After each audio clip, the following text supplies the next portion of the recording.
አትለፍ። ወንድማችሁ ነብይ ዘማች ዳንኤል ከባሳ ነኝ። ዛሬ የእግዚአብሔርን ቃል ለመስማት ጆሮቻችሁ ክፍት ለምታደርጉ እግዚአብሔር አምላክ ዘመናችሁ ባርክ። አጭር ጸሎት ከኔ ጋር እንጸልይ። እግዚአብሔር በቃሉ እንድናገረን እስቲ እንጸልይ። ከማታሾፉ፣ ከማትቀልዱ፣ ከማትተቹ ሰዎች ጋር እንጸልይ። እስቲ ሁሉ የምትችል በሉ ስፍራ ለእግዚአብሔር አባታችን አምላካችን ከፍ በል። በዚህ ሰዓት ስለሰጠን እድል ከፍ በል። በቃል ተናገረን እንሰማለን። በመካከላችን ወደርኮን አድርግ። የሚሰሙ ጆሮዎች የተባረኩ ይሁኑ። በኢየሱስ ስትል ስማን። አሜን። ዛሬ እግዚአብሔር አምላክ ለኔና ለናንተ ስጋ ለባሾች ለሆነ ሁሉ በእውነት አንድ ቃል አለው። ጌታ እግዚአብሔር ለሚወዱ እንዳሳቡ ለተጠሩ ሁሉ ለበጎ ነው ይላል። እንደምሰራ እናምናለን። ክርስቲያኖች የሆነ ነው በመጽሐፍ ቅዱስ ሮሜ ላይ።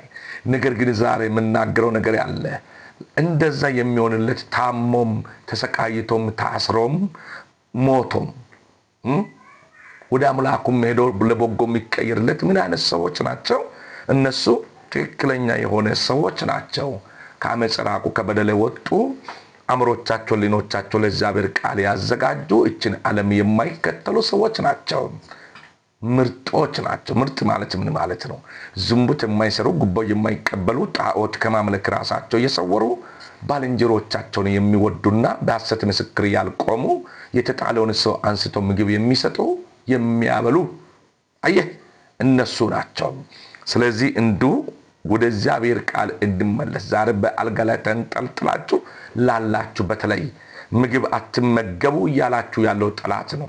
ይህንን ውሃውን እባርካለሁ ያለው እግዚአብሔር እስከሆነ ድረስ አንተ የመረጥክ እንድትበላ በእውነት የፈለግከው ነገር እንድትጠጣ ብቻ ሳይሆን ጳውሎስ ሁሉ ነገር ተፈቅደዋል አለ።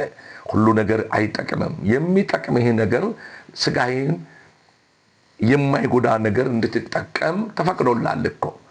አንተና አእምሮዬ ህሊናዬ ብቻ እንዳልተፈቀደ ጠላት በአእምሮዬ ውስጥ ይሄ ነገር ከባድ ነው ያለ አእምሮዬን እየከሰሰ ማትመገብ፣ ጨው የሌለው ነገር ማትመገብ ጠላት በላይ ላይ በሽታውን አሰራጭቶ የምትሰቃይ ሰው ለአንተ የእግዚአብሔር ቃል ሄደ ዘዳግም ምዕራፍ 7 ቁጥር 15 ላይ አንብብ።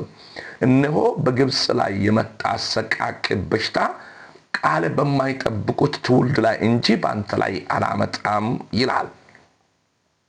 ዘዳግም 28 ላይ በምናይበት ጊዜ የእግዚአብሔር ቃል በምድርቷ ላይ እባርካለሁ፣ የማኅፀንህ ፍሬን እባርካለሁ፣ እርሻዬን እባርካለሁ ያለው እግዚአብሔር በምድራችን ላይ ኃጢአት በዝቷል፣ ጎልቷል በእግዚአብሔር ፊት ዘንድ። ነገር ግን ዛሬ ኃጢአታችን ይቅር ሊል የታመነ ስለሆነ በልጁ ደም አጥቦ ለምድራችን እንዲሁ ዝናብ ይሰጠናል። እኛ ጣተኞች ነን። ነገር ግን ዛሬ ማለት የፈለግኩት ነገር አንድ ያለ በእውነት ዛሬ በበሽታ የምትሰቃይ ያለ እግዚአብሔር ቃል ስማ። ከአመጽ ራቅ፣ ራሴ አመቻች፣ ለእግዚአብሔር መንግሥት ራሴን አዘጋጅ። ዶክተሮች የሚሉትን ነገር ብቻ እየሰማ ጥንቃቄ የምታደርገውን ኃይል ለእግዚአብሔር ቃል ጥንቃቄ መስጠት ልመድ። እግዚአብሔር የሚጠላቸው ነገር ሐሜትን አይወድም። መንፈስ ቅዱስ አይወድም። ሰውን ዝቅ ማድረግ አይወድም። መጎመጀትን እንዲሁ አይወድም። ዓለምን ማባረርን አይወድም። በእግዚአብሔር እንድንደሰት በሆነው ባልሆነው ደስ እንድለን ይፈልጋል። አንድ ቀን ስለሚሞላው ማለት ነው። መሙላት አቅቶት ነው። ምድር ሞላ እግዚአብሔር አይደለም ወይ? ለቃሉ የምትታዘዝ ከሆነ አንተ በሽታ ካንተ ጋር እንዴት ያድራል?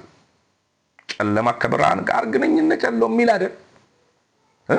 አንተ ያመንክ ሰው፣ አንተ ለእግዚአብሔር የተለየ ሰው ከመካከሌ በሽታ አርቃለሁ፣ ይህንን እባርካለሁ እያለ ምን መርገም ይዞ ነው ዛሬ ባልጋ ላይ ተንጠልጥለ የምትሰቃየው? ራስን መርምር። ንስሐ መግባትም ካለብን ንስሐ ግባ። እንዶ ይህ ሁሉ አድርገ የምትታመም ከሆነ በዛ ማለፍ ደስ ይበል። አንተ ላመንኮ፣ አንቺ ላመንሽው፣ ከአመጽ ለራክሽውና ለራክሰው ለአንተ መልካም ይሆንላል። ኤመን ወንድሜ፣ አትሞትም። አንቺ አትሞችም። አመጽን እምቢ ያልክ፣ ክፋትን እምቢ ያልክ አትሞትም።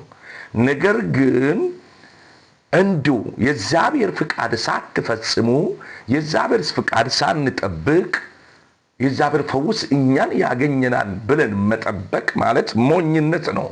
ስለዚህ ወንድሜ ብልህ ሁን። በምሳሌ ላይ አስቀምጡታል። ቃልን አልሰማም አሉ፣ አሻፈረኝ አሉ። እኔ ግን በመከራቸው አልሰማም።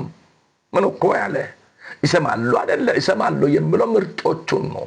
ከአመፅ የራቁት ናቸው እግዚአብሔር የሚሰማቸው። ዛሬ አማኝተኛ ከሆንክ አመት አቋርጠ፣ ትዕቢተኛ ከሆንክ ትዕቢትነት አቋርጥ።